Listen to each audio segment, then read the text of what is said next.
পবা উপজেলার ভণ্ড পীর ফকিরদের কার্যক্রম বন্ধের দাবিতে মানববন্ধন।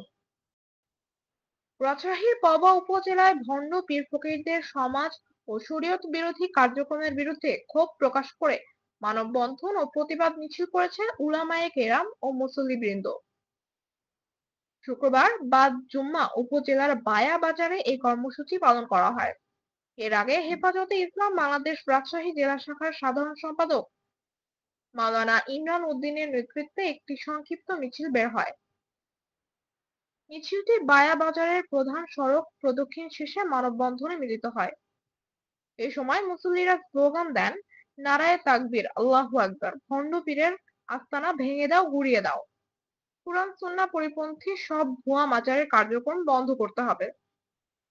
হেফাজতে ইসলাম বাংলাদেশ রাজশাহী জেলা শাখার সাধারণ সম্পাদক মাওলানা ইমরান উদ্দিন বলেন, বড়গাছি ইউনিয়নের পানিশাইল চন্দ্রপুকুর গ্রামে হক বাবা গাউসুল আজম মাইজ ভান্ডারী গাউসিয়া পাক দরবার শরীফের আড়ালে গাজার আড্ডা বসানো হতো। এ খবর পেয়ে ১.৫ শতাধিক তৌহিদি জনতা সেখানে গিয়ে তা ভেঙে দেয়। আমরা মসজিদ বা মাজারের বিরুদ্ধে নই, তবে যেখানে অপকর্ম হবে সেখানেই প্রতিবাদ জানানো হবে। তিনি আরো বলেন, দেশের বিভিন্ন স্থানে ভণ্ড পীরদের বিরুদ্ধে আন্দোলন হলে নিরপরাধ আলেম ওলামাদের গ্রেফতার করা হচ্ছে। আমরা সরকারের কাছে আহ্বান জানাই যেন আলেম ওলামাদের হয়রানি করা না হয়। প্রায় ১.৫ ঘন্টা ব্যাপী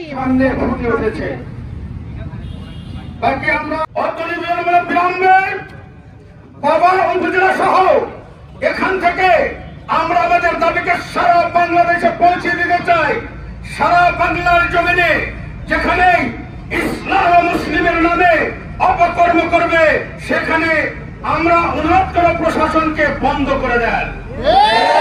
আপনারা যদি আপনাদের আইন মাধ্যমে বন্ধ না করেন, তৌহিদি জনতা মাঠে নামতে বাধ্য হবে।